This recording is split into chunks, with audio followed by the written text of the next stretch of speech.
Good evening students.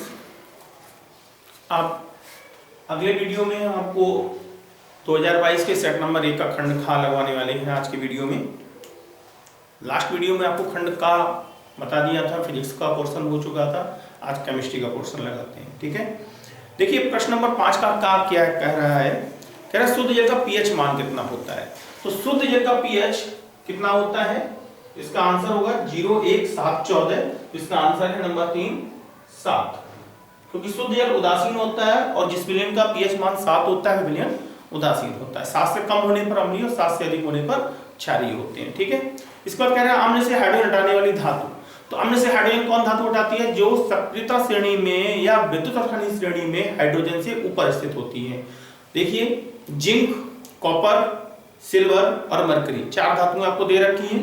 यहाँ पर copper जिन्होंने देखा है पढ़ा है वो जानते हैं कि कॉपर, सिल्वर और मरकरी यानी पारा, ये तीनों धातुएं सक्रियता श्रेणी में हाइड्रोजन से नीचे स्थित हैं। तो केवल जिंक ऊपर है, इसका मतलब इसका आंसर क्या होगा, नंबर 1। खा का आंसर होगा नंबर 1 यानी जिंक, जेड। ठीक है, नेक्स्ट क्वेश्चन है गा। कह रहा है प्रोपेन का रासायनिक सूत्र क्या होगा। तो देखिए प्रोपेन आपको दे रखा है, लेकिन आप जांच के लिए प्रोपेन आपको क्या करना है, प्रोप यानी 3 कार्बन एन यानी सिंगल बॉन्ड से जोड़ दीजिए और सबको हाइड्रोजन से सेटिस्फाई कीजिए। तो क्या हो जाएगा CH3, CH2 एंड CH3। आपको ये नहीं मालूम है CH3 CH2 कैसे आया, इन्होंने बिल्कुल भी नामकरण नहीं देखा है, उनके लिए हम बता दें कि इस तरीके से आप इसके चारों तरफ एक एक बॉन्ड लगा दीजिए। ठीक है, जितने बॉन्ड खाली हैं सबको हाइड्रोजन से जोड़ दीजिए। प्रत्येक कार्बन के 4 बॉन्ड हो जाने चाहिए, 4 से कम ना हो, 4 से ज्यादा ना हो। ठीक है, अब आप देख सकते हैं 3 कार्बन है, हाइड्रोजन कितने हैं, 3, 3, 6 और 2, 8 यानी C3H8 जो है ये प्रोपेन का एक सूत्र है। ठीक है, तो प्रोपेन का सूत्र हो जाएगा C3H8। आप ऑप्शन देख सकते हैं कौन सा है इसमें, तो C3H8 यानी ऑप्शन नंबर 2 सही है। ठीक है, इसके बाद कह रहा है निम्नलिखित यौगिकों के IUPAC प्रणाली में नाम लिखिए। तो देखिए कुछ संरचनाएं आपको दे रखी हैं, कुछ सूत्र आपको दे रखे हैं और उनके नाम पूछ रहा है। तो प्रश्न नंबर 6 का देखिए, प्रश्न नंबर 6 का पहला दिया है CH3, CH2, CH2 और CH3। तो इनके बीच कुछ नहीं है तो आप सिंगल बॉन्ड ले सकते हैं। ठीक है, 4 कार्बन है, 4 कार्बन के लिए क्या हो गया ब्यूट, और सभी सिंगल बॉन्ड से हैं। आप देख सकते हो 3, 1, 4, 2, 3 और 1, 4, 2, 3 और 1, 4, 3 और 1, 4, सभी के बीच सिंगल बॉन्ड है। इसका मतलब N, तो क्या हो जाएगा ब्यूटेन, ब्यूट प्लस N यानी ये इसका आंसर हो जाएगा ब्यूटेन। दूसरा क्या कह रहा है CH3COOH। तो CH3 और COOH सिंगल बॉन्ड लगा हुआ है, 2 कार्बन है, COOH कार्बोक्सिलिक अम्ल का होता है जिसका अणु लग्न हो जाता है OH। 2 कार्बन के लिए एथेन प्लस OH, तो इसका नाम हो जाएगा एथेनोइक, एथेनोइक अम्ल। ठीक है, कार्बोक्सिलिक अम्ल का है तो इसका आंसर हो जाएगा एथेनोइक अम्ल। ठीक है, अब देखिए प्रश्न नंबर 6 का खा। मेंडलीव का आवर्त नियम क्या है, इसकी व्याख्या कीजिए। तो मेंडलीव का आवर्त नियम क्या है कि मेंडलीव के अनुसार तत्वों के भौतिक और रासायनिक गुण उनके परमाणु भारों के आवर्ती फलन होते हैं। क्या लिखेंगे, मेंडलीव के अनुसार तत्वों के भौतिक तथा रासायनिक गुण उनके परमाणु भारों के आवर्ती फलन होते हैं। इसकी व्याख्या पूछ रहे हैं तो आप लिख सकते हैं कि अर्थात तत्वों को उनके बढ़ते हुए परमाणु भार के क्रम में रखने पर, ध्यान दीजिएगा अगर आधुनिक आवर्त नियम पूछा जाएगा तो क्रमांक कहेंगे और मेंडलीव के अनुसार परमाणु भार, तो क्या कहोगे, अर्थात तत्वों को उनके बढ़ते हुए परमाणु भार के क्रम में रखने पर उनके भौतिक तथा रासायनिक गुणों में क्रमिक परिवर्तन होता है। ठीक है, आगे कह रहा है निम्नलिखित रासायनिक अभिक्रियाओं को पूर्ण कीजिए। तो देखिए कौन कौन सी अभिक्रियाएं हैं।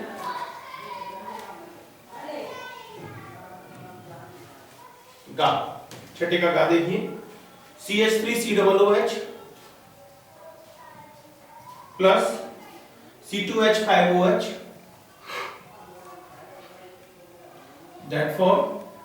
सांद्र H2SO4 की उपस्थिति में क्रिया करता है। तो बेटा ये जो होगा एसिटिक अम्ल एथिल अल्कोहल से क्रिया कर रहा है, एसिटिक अम्ल एथिल अल्कोहल से क्रिया कर रहा है, ये एस्टिक आणविक क्रिया है। यहाँ पर एसीटेट बनेगा CH3 COO C2H5। देखिए COO बन रहा है, CH3 आगे पीछे C2H5 बीच में COO बन रहा है, single bond COO single bond ये होता है एस्टर, ये एस्टर बन रहा है इसलिए इसको कहते हैं एस्टिक आणविक क्रिया। प्लस H2O, इसका नाम होगा एथिल एसीटेट, एथिल एसीटेट। ठीक है, पहला ये था। दूसरा देखिए, दूसरा दिया है C2H5Br एथिल ब्रोमाइड प्लस जलीय KOH। तो एथिल ब्रोमाइड को जलीय KOH के साथ क्रिया कराने पर एथिल अल्कोहल प्राप्त होता है। ये एथिल अल्कोहल की एक निर्माण विधि भी है। ठीक है, तो C2H5OH प्लस क्या बचेगा K×Br, क्या हो जाएगा KBr, पोटेशियम ब्रोमाइड। इसके नीचे आप लिख देंगे एथिल अल्कोहल।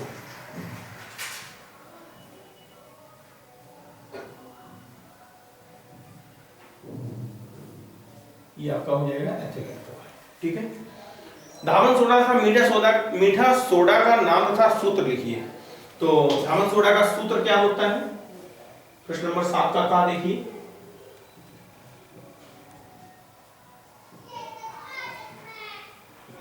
धावन सोडा, इसका सूत्र होगा Na2CO3 × 10H2O। इसका नाम हो जाएगा सोडियम कार्बोनेट, सोडियम कार्बोनेट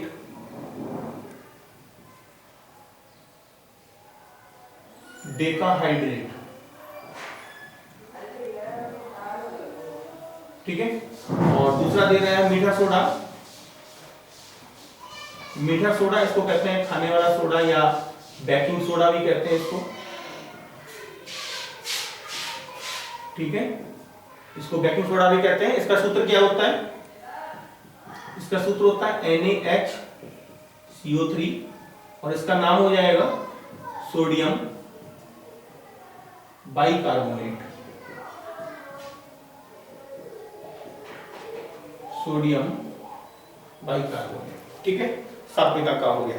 सातवें का खा कह रहा है द्विविस्थापन अभिक्रिया को उदाहरण देकर स्पष्ट कीजिए। तो द्विविस्थापन अभिक्रिया क्या है, वह अभिक्रिया जिसमें दो पदार्थ परस्पर अपघटित होकर दो नए पदार्थों का निर्माण करते हैं। ठीक है, वह विक्रिया जिसमें दो पदार्थ परस्पर अपघटित होकर दो नए पदार्थों का निर्माण करते हैं द्विविस्थापन अभिक्रिया कहलाती है। जैसे अभी आपने एक लिखा था एथिल ब्रोमाइड प्लस KOH, यहां क्या हो रहा है एथिल और ब्रोमीन ये दोनों अलग हो रहे हैं, K और OH अलग हो रहा है और ये इसके साथ और ये इसके साथ मिलकर के नए पदार्थ बना रहे हैं, यानी ये दोनों एक दूसरे का विस्थापन कर रहे हैं। एथिल अल्कोहल से ब्रोमीन यहाँ पोटेशियम को विस्थापित कर रही है और ये पोटेशियम हो यहाँ से ब्रोमीन को विस्थापित कर रही है, तो क्या बन रहा है C2H5OH। ठीक है, प्लस KBr, यहाँ से एक दूसरे को विस्थापित कर रहे हैं, तो इसलिए ये विस्थापन अभिक्रिया हो सकती है। ये लिख सकते हो आप NaOH प्लस HCl। ठीक है, सोडियम ने यहाँ से हाइड्रोजन को विस्थापित कर दिया, या हम कहेंगे हाइड्रोजन ने सोडियम को विस्थापित कर दिया, एक दूसरे को विस्थापित करके ये NaCl बना रहे हैं और H2O बना रहे हैं। तो ये द्विविस्थापन अभिक्रिया है जिनमें दो पदार्थ परस्पर अपघटित होकर के दो नए पदार्थों का निर्माण करते हैं, वह अभिक्रिया द्विविस्थापन अभिक्रिया कहलाती है। ठीक है, अगला प्रश्न देखिए, संक्षारण क्या है। तो संक्षारण क्या है, वह अभिक्रिया जिसमें धातु, क्या लिखोगे संक्षारण में,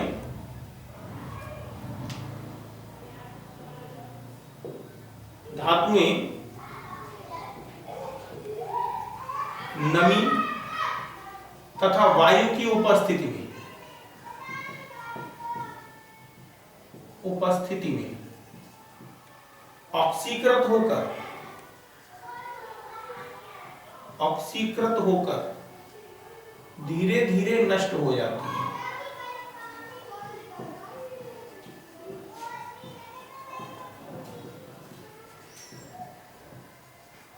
यह अभिक्रिया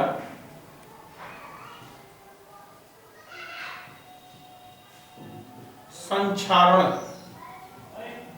कहलाती है। ठीक है, यह अभिक्रिया संक्षारण कहलाती है। हमें क्या कह रहा है, उदाहरण द्वारा समझाइए। तो उदाहरण दे सकते हो कि जैसे लोहे में जंग का लगना। ठीक है, इसका एग्जाम्पल हो जाएगा। आगे कह रहा है साबुनीकरण पर संक्षिप्त टिप्पणी लिखिए। तो साबुनीकरण क्या है?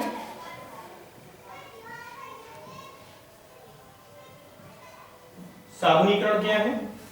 तो लिखेंगे वसीय अम्लों के क्षारीय जल अपघटन द्वारा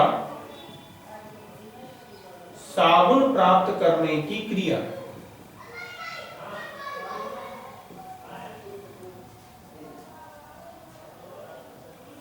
वसीय अम्लों के क्षारीय जल अपघटन द्वारा साबुन प्राप्त करने की क्रिया साबुनीकरण कहलाती है। साबुनीकरण कहलाती है। ठीक है, आगे कह रहा आवर्त सारणी में आवर्त तथा समूह को परिभाषित कीजिए। तो आवर्त क्या होते हैं? तो लिखेंगे कि आवर्त सारणी में क्षैतिज खाने आवर्त तथा ऊर्ध्वाधर खाने समूह कहलाते हैं। ठीक है, आवर्त सारणी में क्षैतिज खाने आवर्त तथा ऊर्ध्वाधर खाने समूह कहलाते हैं।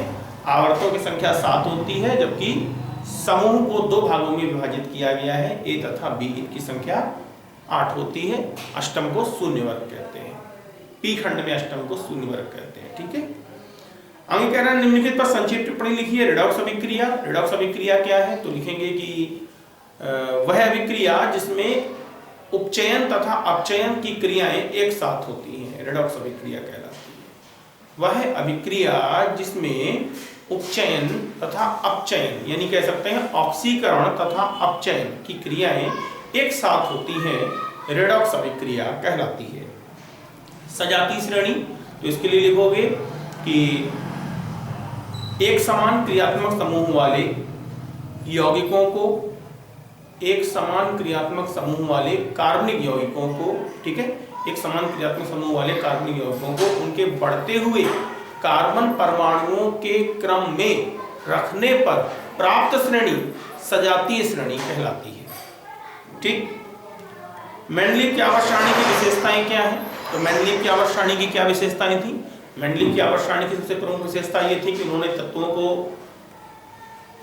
समान गुण वाले तत्वों को एक साथ स्थान दिया, जिससे तत्वों का अध्ययन सरल हो गया। ठीक है, दूसरा, उन्होंने कुछ अज्ञात तत्वों के लिए रिक्त स्थान छोड़ दिया, जिससे उनकी खोज सरलता से तथा आसानी से की जा सके। ठीक, आज के लिए इतना ही रखते हैं। खंड खा हो गया है। ठीक है।